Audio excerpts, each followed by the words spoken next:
নমস্কার, আমি doctor Jackie Ganguly, Parkinson's disease and movement disorder specialist at institute of neuroscience, Kolkata.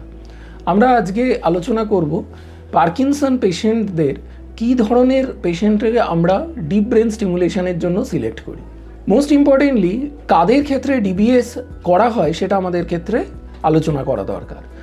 আমরা বলি যখন পার্কিনসন পেশেন্টদের অপটিমাল মেডিকেল ম্যানেজমেন্ট করা সত্ত্বেও আমরা পেশেন্টকে একটা গুড কোয়ালিটি অফ লাইফ দিতে পারছি না এবং পেশেন্টদের মোটর কমপ্লিকেশনসগুলো অ্যারাইজ করছে, যেরকম মোটর ফ্লাকচুয়েশান, মানে পেশেন্টের অন অফ ফ্লাকচুয়েশানস হচ্ছে, পেশেন্টের ডিসকাইনেশিয়া হচ্ছে, কিন্তু যে টাইমটাতে উনি অন থাকছেন সেই টাইমটা হয়তো উনি ভালো থাকছেন, কিন্তু সেই টাইমটা বেশিক্ষণ লাস্ট করছেন এবং পেশেন্ট অফ হয়ে যাচ্ছেন। এই ধরনের পেশেন্টরা অপটিমাল মেডিকেল ম্যানেজমেন্ট করার পরও যদি আমরা গুড কোয়ালিটি অফ লাইফ না দিতে পারি, আমরা ডিপ ব্রেন স্টিমুলেশন সার্জারির জন্য এদেরকে সিলেক্ট করি। কিন্তু আনফর্চুনেটলি সমস্ত পার্কিনসন পেশেন্টদেরকে আমরা ডিপ ব্রেন স্টিমুলেশনের জন্য সিলেক্ট করতে পারি না। নাম্বার ওয়ান, পেশেন্টকে ইডিওপ্যাথিক পার্কিনসন্স ডিজিজ রোগে আক্রান্ত হতে হবে, যেগুলো অ্যাটিপিক্যাল পার্কিনসনিজম, যেরকম multiple system atrophy, corticobasal syndrome, progressive supranuclear palsy, এই ডিমেনশিয়া অফ লিভি বডি, এই ধরনের রোগগুলি পার্কিনসনের মতো, কিন্তু সেগুলো পার্কিনসন নয়। এগুলোকে বলি আমরা অ্যাটিপিক্যাল পার্কিনসনিজম। এই ধরনের অ্যাটিপিক্যাল পার্কিনসনিজম থাকলে তারা ডিপ ব্রেন স্টিমুলেশনের জন্য মোটেই আইডিয়াল ক্যান্ডিডেট নয়। সুতরাং number one criteria, patient should have idiopathic Parkinson's disease.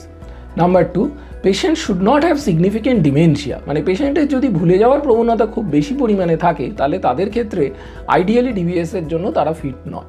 ওই জন্য আমরা ডিপ ব্রেন স্টিমুলেশন করার আগে একটা ডিটেলড কগনিটিভ স্ক্রিনিং করি এবং তাতে দেখে নিই পেশেন্টের ভুলে যাওয়ার প্রবণতা কীরকম। যদি খুব সিগনিফিক্যান্ট ডিমেনশিয়া থাকে তাহলে তাদেরকে আমরা জেনারেলি ডিপ ব্রেন স্টিমুলেশনের জন্য অন্তর্ভুক্ত করি না। নাম্বার থ্রি, পেশেন্টের ক্ষেত্রে আমরা অফ এবং অন স্কোরিং করি। সকালে যে ডোজটা সিন্ডোপার পেশেন্ট খায় সেই ডোজটাকে আমরা অফ রাখতে বলি এবং পেশেন্টকে দেখি যে অফ ফেজে আমাদের ইউপিডিআরএস মোটর স্কোরিংয়ের কত। তারপর পেশেন্টকে আমরা 200% of the morning dose of levodopa দিয়ে অন ফেজে আমরা আবার দেখি ইউপিডিআরএস এর মোটর স্কোর কত। এই অফ ফেজ আর অন ফেজের মধ্যে যদি আমরা দেখি যে at least 33% benefit in the UPDRS part 3 motor scoring off and on, তাহলে আমরা সেই ধরনের পেশেন্টকে আইডিয়াল বলে মনে করি ডিপ ব্রেন স্টিমুলেশন সার্জারির জন্য।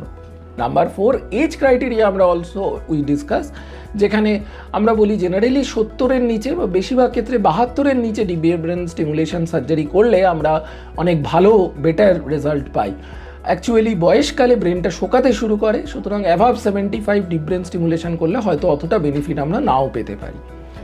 সুতরাং আমরা এখানে সাজেস্ট করব যাদেরই পার্কিনসন্স ডিজিজে পেশেন্টরা আক্রান্ত রয়েছেন বা তাদের পরিবার বা তাদের ফ্রেন্ডরা আক্রান্ত রয়েছেন, ইমিডিয়েটলি মুভমেন্ট ডিসঅর্ডার স্পেশালিস্টের সাথে পরামর্শ করুন এবং দেখুন আপনার পেশেন্ট ডিপ ব্রেন স্টিমুলেশনের জন্য আইডিয়াল কিনা বা ফিট কিনা। যদি হয় তাহলে definitely go for DBS. So say yes to DBS. Thank you.